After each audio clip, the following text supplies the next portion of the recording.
Head coach Shane Davis, student athletes Joe Smalzer, Cody Caldwell, and Peter Josias.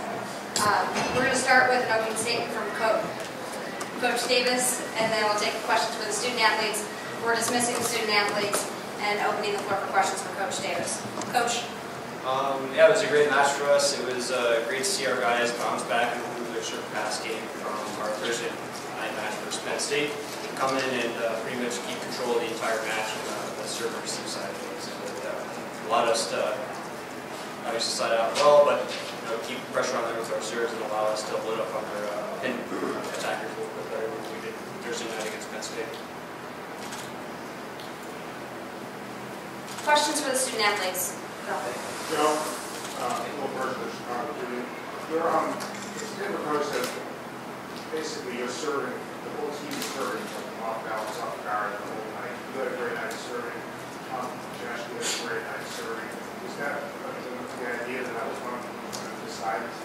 Yeah, one of the big things that we wanted to focus on was having our first touch be as good as we can as far as either serve receive or serving. So really focusing on first contact was one of our main focuses, which is what chance that when our passing picked up, everything just took off from there. Peter, how do you feel? This is a great way to go out, right? We haven't lost since January. I'm just so thankful that everyone on our team bought into this system and everyone was into it. And we're going to go back up in the locker room right now, and I've watched senior after our last match, like, leave some advice. I got no advice from these guys. I'm just going to thank them for everything they sacrificed, everything they gave up on me this year. It really takes a full team, and that's what we have, and that's why it's great when it works out, right? Yeah. So. Saturday night. Yesterday, Shane said that you seriously moved at me or something. So, we literally looked at each other for the witness. He said that you coming here was the last piece in a really big yeah. You didn't look good today, of course. What are your thoughts about that? The reason I came here was because of the team and the coaches. Shane's told me that before, and I'm really glad I can do something like that. But it's really this program that did it out there. It's the best fit in my life. So that's all. For any of the players, just what kind of pride is there? I mean, not a lot of Midwest teams get given this, so just what's the nature of the pride doing that? Well, I just think in terms of pride, like, just how proud everyone is of this program. How far we've come. I think before this year we'd never been ranked higher than 7th or 8th. So for us to put this together and not just make like a Cinderella run at the end, but really be consistent all year, work hard all year, stay focused all year, on and off the court. I mean, you can't help but be proud about it. And this school, I'm pretty sure, is proud about it. Like, that support is unbelievable. I don't think you could have a better crowd than that, or a better arena than that. How did going to LA last year, even though you lost in the first round, but just that experience of being in the tournament, how did that help now 12 months now? There's multiple ways that helped. Our team had never been to the Final Four before that, so getting that first game jitters out was huge. And then coming back here, not only like, hey, if we play good, we can do this. It's like we're on our home court. We've been ranked number 1 all year, which didn't even mean anything to us still. We just had confidence in every guy, and it showed up there tonight. Joe, we've seen it throughout campus this week, whether it's cardboard cutouts of you and just the love that this university has. What does it mean for you specifically, kind of just being the face of this team to win a national championship? I always go back and touch on hard work. Everyone, I don't think people know all the work that everyone puts in across the team, as far as from our statistician down to our head coach, off the court, in the weight room. All that is all part of it, and it's not just in the gym. It's not just all the work that everyone puts in. It's just everyone. How old were you when you first did that? You really stood out? Probably sophomore year high school. When did you decide to come on? Junior, senior high school, and I live about an hour away, and it was just close, and the coaching staff really clicked, and the players really clicked. And back then I was recruited as a setter, so making that transition and running my redshirt year, it was the biggest experience. Getting up to this is just awesome. So, and because you were here before this? He was just like some stuff like that. Okay. When they came, though, what did that mean to you? When they came, I think we needed that. I guess it's the academy squad. They're big integral part of growing us as a team, and that experience that I get from playing year round over there, and then transferred over here, and then helped us to where we're at right now. Peter, you've embraced the libero position more than anyone else I've seen throughout the country. Thank you. How much fun do you have playing, especially on that? I mean, I'm surrounded by studs. Like, I wouldn't trade those guys for any other player in the nation. I mean, they all get along so well, and they do their job, and they're so calm and collected. And I mean, I just feel like I'm out there telling them what a good job they're doing. That's my role. Just like, hey, Joe, be a big stick. Like, hey, Cody, nice play. Like, I remind them a little bit what the game plan is. I don't feel like I have to do much for these guys to go out there and just take over whatever team's on the other side of it. We're here every day. Every day you're in this building, you look up the wall and you see the banners, and you see the previously one national champion banner. You always look at that and think, man, it would be nice to have another one. Or what would it mean now when they have to move that stuff over? I mean, that piece of history, like, the school's pretty, they've educated me for sure on that piece of history. It was a really cool piece of history, that 63 team, like meeting those guys on the team and stuff. And I never really got so far as to, like, what the ramifications would be if we won. Like, are they bringing us back in 50 years? Like, are we the guys that tell them whatever, however volleyball's involved, like, go do this, but I think it's cool. I think it speaks volumes to how much this athletic department has thrown behind athletics and how much they've even thrown behind our volleyball program, which, may not be the norm everywhere. So we're extremely grateful, and we hope they appreciate the work we put in this year. So, For the three of you, when you were being recruited and came here as freshmen, what were your thoughts about this night potentially coming, even though this was 3 or 4 years ago? For me personally, when I came in, I was 150 pounds, so all I was focused on was the weight room at that point. From then it just developed into something that, was a goal every year, and we just saw ourselves being closer and closer and closer to that goal, and finally, everything came together and clicked at the end. What are you doing now? Sorry? What are you doing now?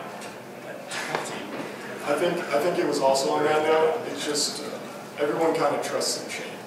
He's had this big picture for a long time. He sees out in the future. He's one of the most hardworking guys I've ever had as my coach, and a whole student also. He's a great job. It's just a trust in Shane. He's done wonders with this program, and I think it shows. So especially shows tonight. When he's recruiting you and talking to you at high school tournaments or in your living room or whatever it was there talk about national championship? No, he didn't throw, I'm not going to say unrealistic goals, but he didn't try to like woo me with like, this is what it could be. He gave me the truth, and actually what was most impressive is I grilled him pretty hard, and he handled it very well, just from technical volleyball questions to where the school was going questions to his coaching philosophies. And, yeah. Cody, you always just laid back. Yeah. That was like the most boring championship celebration. Everybody just got together and jumped up and down a little bit. What would you expect for a celebration?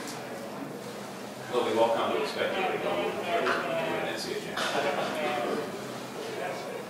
Guys, No, you also were saying that just 2 days ago, I guess they forget it's kind of blurred together.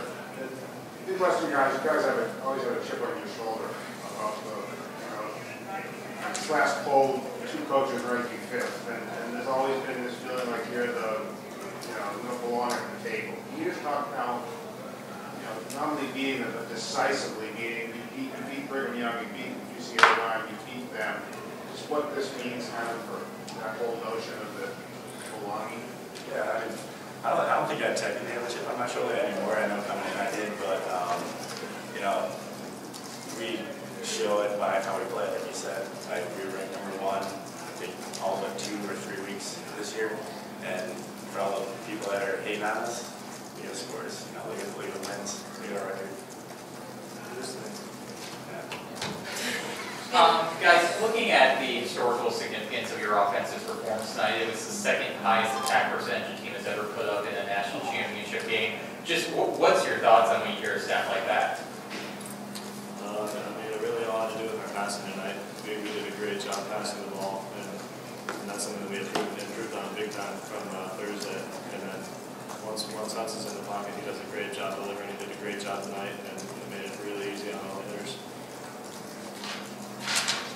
Anything else for our student athletes? Cody, for you and the other guys that are coming back, how does this night help as you try to replace the seniors, but knowing that the 4 or 5 of you that do have a lot of playing experience this year have to go into next? Yeah, you can't really replace the seniors. These are 2 captains, and they're going to go. It's going to be a completely different year next year. But no, the only thing harder than winning this thing tonight is winning it again next year. And that's the attitude we got to go in with all year. Being from Chicago, how excited are you guys to meet Obama next year at the White House? Definitely excited for that. Perks haven't said it yet.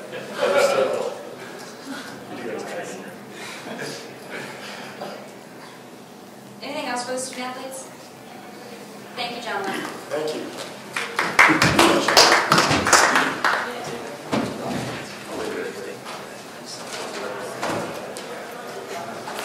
Questions for Coach Davis?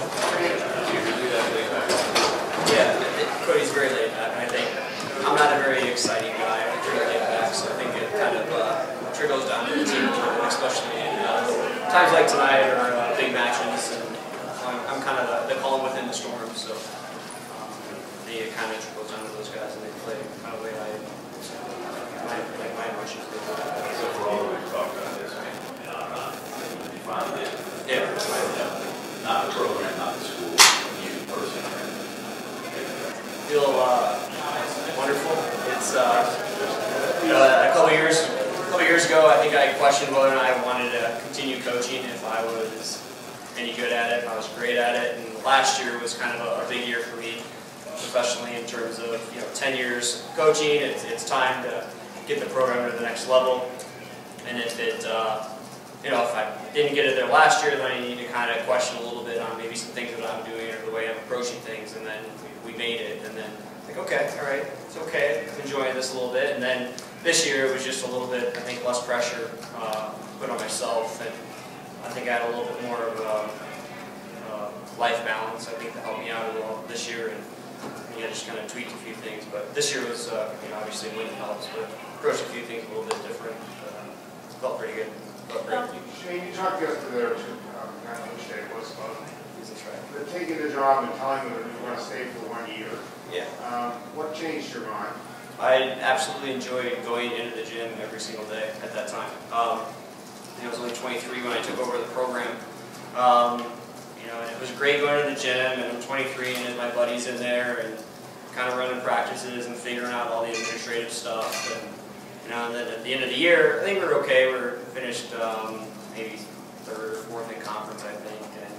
And hey, this is pretty cool. But I can't necessarily pay the bills on the stipend, so I was about ready to leave, look for something else. And then they came up. John Planick at the time was AD and offered me the full-time job with Loyola, and I said, sure, why not? I'll give it a shot. Let's go for it. And had a pretty successful year, my 2nd and 3rd year, and then build off of that. So you were considered actually interim for the kind of first year, and you didn't have a full-time contract. You were being paid kind of I didn't have a contract or anything like that. It was a stipend, and this is what it is. And worked 2 other jobs and started drinking a lot of coffee. Figuring out that's when I got and picked up that one. The next year, did you only work this job? Yeah, I worked this job. How have you been selling this school and this program to these potential recruits? Loyola is a great academic school. Chicago is our doorstep. You're on the lake. I talked earlier about the West Coast kids, bringing them in September when it's 75 and sunny, and say it's 75 and sunny every day. But I think I'm a small town guy from Iowa, and I'm huge on character, values, in a way, personal responsibility. I think that goes a long way with not only the parents, but the kids too. I think the first couple of years was a real struggle. Parents didn't necessarily want to send their kids to a university where a 23, 24-year-old is ahead of the program. But I kind of gained some respect pretty quickly, but I felt pretty good about talking to people in their homes and regarding that sort of stuff. Can you talk about this first set, especially when you so comfortably without setting Jackson back at all, and then maybe de-emphasize a little bit on him on offense, and then change up a little bit? Well, we weren't for sure what Stanford was going to come out to do, what matchup they wanted. So we just kind of rolled the dice, went into a comfortable starting lineup that we normally do in terms of rotation-wise. And we went at Cody's really good early on, and so we kind of went at him early, and he was having really good success against Mahalski, and Mahalski didn't really have an answer for him, so why change anything? So we just kind of went heavy at Cody, and utilized Thomas a little bit after set one, but yeah, we set it one time I think in set one, and that was it. Yeah, so we just kind of went heavy with the good matchups what we're having success with, and the guys were passing nails, keeping us in the system. Everything was going our way, even the tips and rolls on the paddle of the net. So it was good to feel a good momentum going into the second set.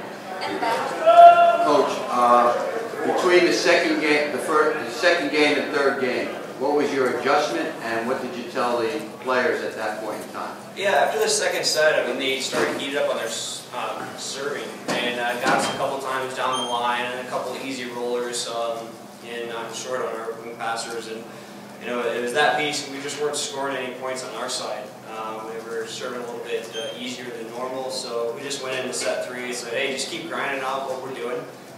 Those aces aren't going to come again. When they had, we're going to score a little bit better and pick up our serving. It's not higher level thinking or anything. It was just minor little adjustments for us to do, and they were fine, and they're really good as far as moving on to the next play, next set, and their heads were in a great spot to start that third set.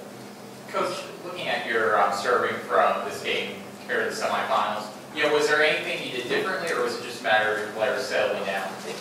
Basically told them to hit it harder. It was set against Penn State. It was, I think, so many jitters, big crowd, semifinal match with a higher seed. They were expected to win pretty easily the way people were talking, and I think all of a sudden there's so much pressure. Oh, we gotta win, or we gotta win this match on this point. And as soon as you start getting uptight, your passing is going to go. It's going to all over. Your serving is going to be a little bit tentative, and I think just it's kind of a weird warm up too with that second match in the semifinals. You're over in another gym waiting for when this match is going to end, and you don't get necessarily the same warm up. So it was just a little bit, just today was a normal day. Today was a normal day, serving, pass in the morning. Guys were ripping serves, and it was just more of a routine today for us. Can you just going back to the story you told yesterday? You said that the person who was going to get the job you weren't pleased with, and did you then go to Loyola and said, would you consider me, or how did that occur? Yeah, it's not that I wasn't initially pleased with it. I felt I'm not going to name any names, but I just felt like it wasn't maybe I didn't have the confidence of this person necessarily taking the program in the direction that I felt that it should go. And so I just went in for a second chance and say, hey, maybe I'm a little bit more interested before, what do you think? And we just started talking a little bit more about that. A little bit of negotiation and stuff. They had interviewed you before for it? Yeah. Oh, okay. Yeah. How well did your team play tonight, in your opinion, compared to any other match this season? I feel like it was, I'm not shocked that we played this well at all. It's not like we played out of our minds. I mean, we put up numbers like this. We've come up out of first sets like this against great teams and hit numbers like this. But I was most pleased about just the consistency that we were able to do it at. Stanford's known for their great serving, and I think they missed a few in that first set that kind of kept us rolling. But I thought our service Eve did a great job of just kind of a refocus this morning and coming out and keeping us in the system. But those guys, as a whole, I think in all parts of the game, I think this is definitely one of our better matches of the year, and that's what you want at the end of the season. Hey, Coach, what did you tell the team when Stanford started to make a run in the second set? I think after the second timeout, we came in, we got nothing to lose, I got no timeouts to try to get some momentum going into that set 3. I said, if you feel good, you want to rip it, go ahead and rip it. You feel good on it, commit. You think you got them, go for it. We need some sort of momentum plays. And that's all it was. And, we got a couple point runs at the end, which were only point runs basically that set 2. So it was a good, made a little run at the end, got some great momentum going into set 3.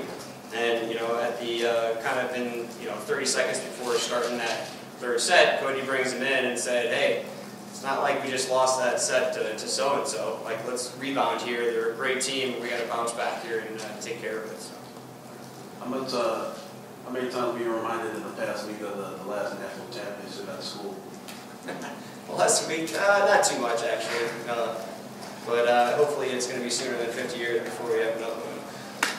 Along those same lines, we've seen non-MPSF teams like Penn State, Lewis, Ohio State have, win this tournament, but it's always just kind of that 1 year, 1 year that they can build off of, it seems. Why do you think that is, and how can you make sure that that doesn't happen to you all? I don't know, I think it takes maybe longer for some programs to get, all the pieces put together and to make a run. And, like Ohio State and Penn State a few years back just had a great senior leadership groups, and they made a good run and they finished it. And you look at our guys, and it's just been, it's been a lot of years of finding the right guys and pieces, but we've got a young group, and as long as I keep busting my butt, my staff keeps busting their butts as far as recruiting and getting those guys in here that we need and getting them on campus, that we can continue to be successful with that piece. And we've done a great job recruiting. We've got a great class coming in next year, so we're just building and reloading every year right now. Coach, you look at the season for the conference. You guys win the national championship. Lewis gets the at-large bid. 4 teams had 20-plus win seasons. What do you feel a season like this just means for the conference as a whole when you have all that success? Yeah, I think it was a great for us to go undefeated in conference, and looking back and seeing those teams with 20-plus wins and doing really well out of conference, it just says, hey, we're doing a heck of a job with our conference, winning on the road against those guys, taking care of business. I think it just says a lot about the team going, night in and night out, and on the road and at home, and just being consistent. We've learned a lot. We had a couple injuries and a couple starters not play in some very important matches, and we went 5 with Ball State here at home without Thomas, but Dias Person comes in and kills it. We win at 5, and just those guys are just continually being bought in and loving it, and they're competing hard in the gym, and it just says a lot about all of our guys in the gym too. And then moving forward with your program, do you feel it's going to be any easier getting the players that you want recruiting now that you're walking in these kids' rooms with the national championship ring? Yeah.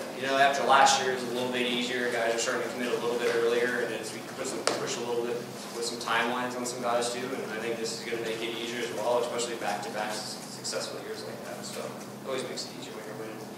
What was going through your mind in that 4th set as the lead just got bigger and bigger and bigger? You didn't have to use the timeout, and everyone in the gym knew, like, it's just a matter of moments before we win this thing. It's one of those where you just don't get ahead of yourself, point by point. The big thing is, keeping those guys focused, and those guys are really good, point for point, next point, next point. If we get ace, forget about that one, move on. And so I just wanted to keep those guys focused on the next point, what we're still trying to do strategy-wise against that.